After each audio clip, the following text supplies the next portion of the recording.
নমস্কার সকলকে, আর সকলকে আমার এই মিশুক দীপাতে স্বাগত জানাই। এখন আমরা আছি বিহারের গয়াতে। গয়াতে একটা হোটেল নিয়ে আছি, তো এখান থেকে যাচ্ছি গয়ার যে বৌদ্ধ মন্দির আছে সেখানে। আর সেখানে যে ফাল্গু নদী আছে সেই ফাল্গু নদীর বিস্তারিত আজকে সব বলবো আর দেখাবো।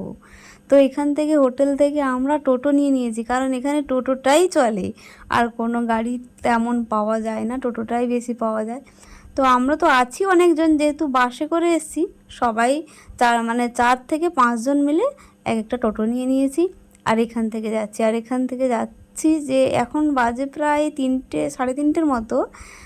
আকাশটা একদম ঝকঝকে, আর দুপাশে এখান থেকে শুরু হয়ে গেছে ছোট ছোট পাহাড়, সেইগুলো দেখছি আর দেখতে বেশ ভালো লাগে, কারণ পাহাড় আমার ভীষণ বরাবর প্রিয়। তো এই চারপাশে অনেক রকমের শস্য লাগিয়েছে, ফুল, শাকসবজি, এগুলো দেখে দেখে যাচ্ছি। আর দেখে দেখে দেখো পৌঁছেই গেছি। তো এখান থেকে টোটোটা নামিয়ে দিয়েছে আর ফোন নাম্বার নিয়ে নিয়েছে, কারণ এরা আমাদেরকে নিয়ে যাবে ব্যাকে। তো এখান থেকে টোটোদের সঙ্গে কথাবার্তা হচ্ছে, আর এখান থেকে আমরা যাব মন্দিরে। সেই কিভাবে যাব সেটা নিয়েই আলোচনা হচ্ছে এখানে। তো সবাই মিলে এক লাইনেই চলে এসেছি, এখান থেকে এক লাইনেই যাব। আর এখানে দেখো একদম ঢোকার উপরে যে উঠেছি সেই ঢোকার মুখেই, যেখানে গঙ্গায় যাব আমরা ফাল্গু নদীতে, তার ঠিক মুখের কাছে দেখো চুল্লি আছে এখানে, যেটা ইলেকট্রিক চুল্লি, ওই চুল্লি আছে এখানে। তো এইটা দিয়েই আমরা যাচ্ছি। এখানে মানুষের সৎকার হওয়াটাও একটা ভাগ্যের ব্যাপার, তাই না? কারণ এখানে স্বয়ং সীতা দেবী ফাল্গু নদীর বালি নিয়ে পিণ্ডদান করেছিলেন রাজা দশরথের, যেটা আমরা শুনেছি। তো সেই ফাল্গু নদীটাকেও দেখব আজকে। আর এই দেখো সব ইলেকট্রিক চুল্লি এখানে পুরো ফাঁকা হয়ে এখন পড়ে আছে। এই যে সেই নদী, জল একেবারেই কম এই নদীতে, এই পাশে মোটামুটি তবুও একটু জল আছে, যেটা আমরা দেখতে পাচ্ছি। তো চলো সামনে যাই, দেখা যাক। এই পাশে তো সব পিণ্ড দান করছেন, ভুজো টুজো দেওয়া হচ্ছে, কিন্তু ওই পাশে আছে সীতাকুণ্ড, ওই পাশেও আমরা যাব। এ পাশে আগে দেখে নিয়ে আমরা, আর এদিকে ভগবান বিষ্ণুর পদ দর্শন করেই আমরা ওই পারে যাব। মন্দিরের সিঁড়িগুলো দেখেই তো অবাক লাগছে আমাকে, এতটা উঁচু সিঁড়ি, পুরো খাড়া হয়ে আছে, উপরে উঠতে একদম অবস্থা শেষ হয়ে যাবে মনে হয়। এখানে লোকে পিণ্ডদান করছে, তবে আমরা সেসব কিছুই করব না। আমরা জাস্ট একটু গঙ্গার ধারে গিয়ে একটু তর্পণ করব। তো সেই নিয়ে ব্রাহ্মণকে একজন ঠিক করেছি এখানে, কারণ আমরা তো কোনো ব্রাহ্মণ আনিনি।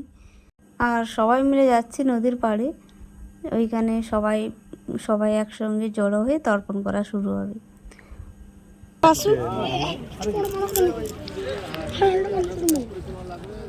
জলে পা ডুবা,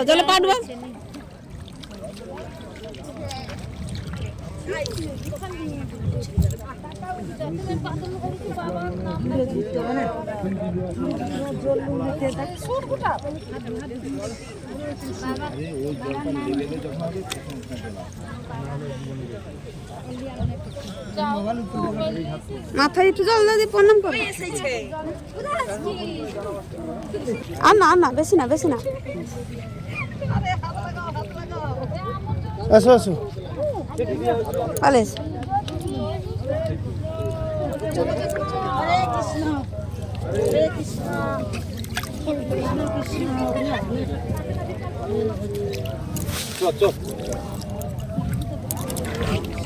এই ফাল্গু নদীর অনেক বৈশিষ্ট্য আছে, সীতা দেবীর অভিশাপ আছে যে এতে সারা বছর জল থাকবে না, তবে শুকিয়ে গেলেও বালি খুঁড়লেই নাকি জল পাওয়া যাবে অনেক।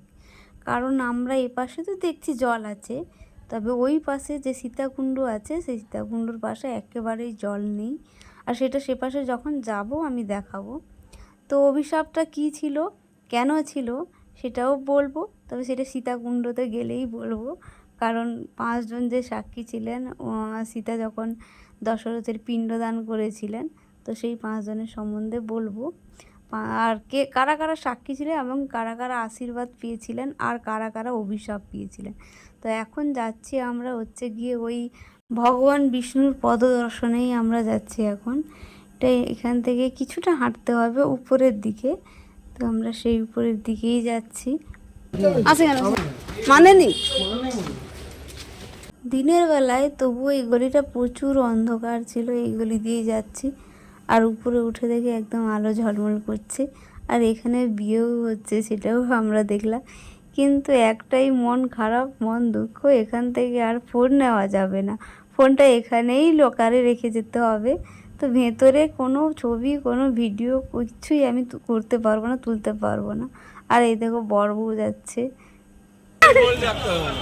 মোবাইল রাখতে হবে,